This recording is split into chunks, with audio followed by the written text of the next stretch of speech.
So I just want to say that, any war that America has been in, any war that the United States has been in, you know what I'm saying? It's like, okay, I'll just say this, I'll say that. It's usually, declared to be a war because Congress has to declare war. So there are some wars that we through collusion agree that they're wars, but they're not actually, legitimate wars. So I'm thinking about how on American Gangster, the Vietnam War, the soldiers, the dead bodies of the soldiers was used to transport heroin back to America. Now, I'm not speaking against soldiers. All I'm saying is that a lot of times they didn't know what was going on until they got over there. Because I was told this by a soldier in 1997 on a job that I was doing for Labor Ready, you know what I'm saying? And the guy told me that, you know what I'm saying, he was like, yeah, he was like, man, he was like, they was shipping the daggone heroin back, in the dead bodies. And then even as far as like Desert Storm, a lot of those the Iraq territories in Afghanistan, that Afghanistan had the poppy seeds. So a lot of people were actually soldiers were actually guarding those Afghanistani poppy fields, and some of the Afghanistanians rebelled against Al Qaeda because those were Al Qaeda's poppy fields. They used those poppy fields to actually, to pretty much fund Al Qaeda. So when a lot of them did not, when a lot of Al Qaeda members didn't get their poppy, they said, well, where someone's harvested our poppy fields? And they realized that was because some of their own members who were not treated as lively in the area of being paid, they actually told the United States soldiers where those poppy fields were, and the United States put those telltales into an American Witness Protection Program and sent them to America. And they used some of the money from those poppy fields to open up legitimate businesses here in America. So, and then not soon after, we have an opioid crisis, right? And I say maybe 5 or 10 years. It takes a while for, to distribute, to actually clinically get this stuff in here and make it look like it's, an accident, whatever, I'm saying. So I realized that, but when soldiers go to war, it's like, you mean to tell me, I'm not being funny, I'm just being real. Because, I have people in my family that have served. But when you go to a war and you sign up to serve your country, to give your life for your country, the Bible says, hurt not the green things of the earth, almost like saying in reference to soldiers or whatnot. That's like saying that don't hurt them, kill them, because they can't deal with the suffering of being hurt and maimed. That's why many soldiers agree to die for their country. But just like we learned on American Gangster that there were certain wars that were sustained to accumulate dead bodies, because the more dead bodies there were, the more opium that they make heroin out of that they get shipped to America. So a lot of times those soldiers would hide. They reneged on the deal. And so they came back to America. Many of them ride the bus system. It's like, there's so many dishonorable discharges and things like that. I mean, but I'm not questioning those. All I'm saying is that they know what they know. Even when you ride the bus has a green sign that says if you see something, say something. So a lot of them were aware of certain things. And like I say, I was told, by a soldier about this being going on. So it's like, if you go to a war and you don't die, you mean to tell me out of all those bullets flying and zooming, you couldn't have caught one? I mean, you signed up. Because the word military means a meal to eat every day. That's what the word military means. Meal, eat every day, military day, or D-Day, Green Day. It's a group called Green Day, which means that you eat greens.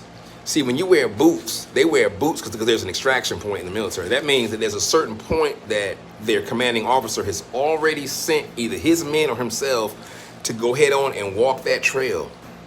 They didn't secure the area, but they actually made it through because of their expertise. And they know how long it should take to get there. And they'll probably give their follow-up recon team more time to get through. That's why you have boots. Boots are to protect you.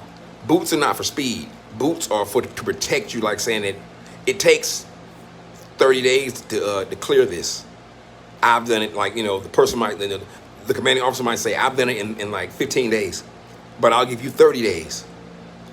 And so there's an extraction point, and with that extraction point is where they get pulled out at. But if there's no extraction point, you're wearing those heavy boots indefinitely, that can lead to a lot of foot funguses, moisture in your feet. That's not good. So you have to adapt to the times. And then with that being said too, I'm also going to go so far as to say that when you have certain people who, where they are most definitely in the heat or thick of a war or a battle, in the heat and thick of a war or a battle, there is almost a 100% chance that if you want to die for your country, for valor, then you can. You can. And if you don't, I can only imagine that you did it, you purposely did not. You reneged on that contract, which meant that you became a liability in the sense that if you're a soldier and you go to war and you die, that means that they don't have to pay you when you get back. But when they got to pay you when they get back, that means that either they made enough money off of the heroin and stuff that they ship back and they can pay you, or you're a liability on the system. And that's why a lot of times they don't have what they're supposed to have anyway. A lot of them end up, like I said, I did work at the VA, you know what I'm saying, in high school, you know. We had it was a health class, and I'll leave it at that. But so yeah, it's like a lot of times people, you know what I'm saying, they love to glorify certain things, but people don't realize that right now, you know what I'm saying, we're in a position right now where we're outclassed, outmatched by whatever it is. We have, America has Cold War age technology that we used against Russia before, you know, during the times of like, what's his name? Gorbachev. Prime Minister Gorbachev during Glasnost, meaning that, you know, they opened up their lines of communication to let us know what they were doing in communist Russia. But now it's coming over here because they have gas. So we have to change everything. Like I say, right now, we can't wage war with anybody. We just shot 2 F-16 fighters, Sidewinder missiles at $400,000 a pop. That's $800,000 at something that was hovering, which I speculate was hovering based on reverse magnetism, which means that it was hovering not because of it, you know, using a lot of energy. It was using the most efficient technology of reversing the polarity, because that's how UFOs work. They, you know, they said it was a UFO. They, if you look it up, 2 United States F-16 fighters fired 2 Sidewinder missiles worth $400,000 a piece at a UFO. So basically, and then in Russia don't fuel on a drone. Russia didn't cross the airspace, the drone was there. So really, I'm just gonna say that the United States is trying to subvert and take over Russia's stuff. So really, we're attacking Russia covertly, preemptively. The intelligence is there, even through the little small tidbits of information that one may get. It's evident. That's why the Ukraine, you know, Russia's fighting the Ukraine, because the Ukraine is joining NATO, and anybody that joins NATO allows NATO to be there. So the United States is a part of NATO. The Ukraine joins NATO. That means the United States could be right there over at the border, snooping into Russia's business, trying to see how we can usurp their oil and gas, and Putin ain't having it.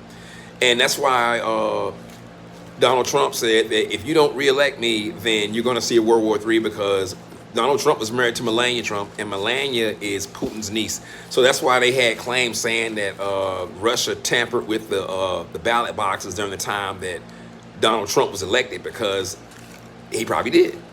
But I'm not going to say that I have enough intel to know why. I'll just say that we need them right now. We don't really need them. Greed needs them. We could walk and get where we got to go to, or put sidewalks everywhere. You know what I'm saying? There are certain people who have got hurt in car accidents, and they're crippled from car accidents that they would have never been in if there were no cars. And sometimes in our greed, like I say, the cocaine that was brought in here during the early 80s, right after the Vietnam War, which is like 1969, you know what I'm saying? The 69 to 70s, that whole decade, everybody's getting high, disco. They brought that stuff in by the 80s. These kids that grew up and they were owning or basically in control of like top corporate, you know what I'm saying, businesses and official executive positions, high-powered stockbrokers and whatnot. And they were brokering such wonderful deals with the trade, but they ended up accumulating these weird-ass, steep-ass, expensive cocaine habits that they owed the daggone Colombian drug dealers, like the Iran Contra deal, where we sold them weapons. We gave the Contras in South America weapons for their cocaine. and the Oliver North trial, where he talked about how they had these cocaine parties, and it was like it went from being a military operation to just like this all-out hedonistic pleasure thing. You know what I'm saying? And so now a lot of these cartels, you know, they own these corporations, but they don't know how to run them. So those who do run them for them, they co-opt them into their service. And I'm not going to say that those who they co-opt, these American co-opters, they develop cocaine habits too, because it's like, well, you know what, try this, you know what I'm saying, whatever, you know, they offer whatever.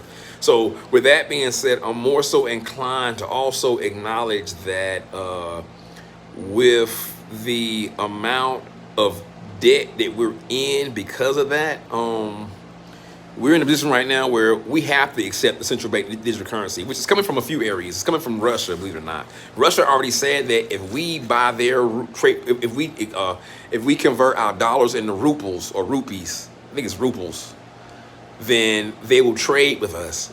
But they're not taking dollar bills. It's either on the gold standard or the ruples backed by Russia's gold.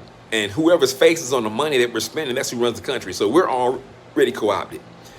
So now the United States is now a proprietorship, but do not get the people that are under the regime of the proprietorship, do not get the Russian people mixed up with the government, do not get the Chinese people mixed up with the government, do not get any of these foreign people mixed up with the actual government, because they have shipped those people over here because those people were a threat to their government stability. They shipped them people over here the same way Great Britain shipped and England shipped who they felt was a threat to the integrity of the Queen's throne. They shipped them over here. America has always been and is still that place, like where they send people, like almost like on Predator, where all those bad criminals got shot off the planet on the Predator planet to be hunted.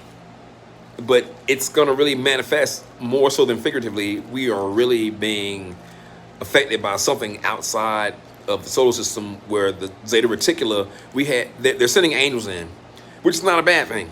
But we had 2 Hurricane Zetas in 2 years straight, consecutively. We only had 1 Hurricane Fran in 1997. There was never another. The reason why is because they know where they're coming from. They're aware of this. But these angels that they've sent in 2 batches, the first batch reneged. When they didn't renege, they got tempted. These mugs are falling off. Whatever it is on America as far as pleasure, they offer it to them. They fall for it. Boom. These are watchers in the book of Enoch.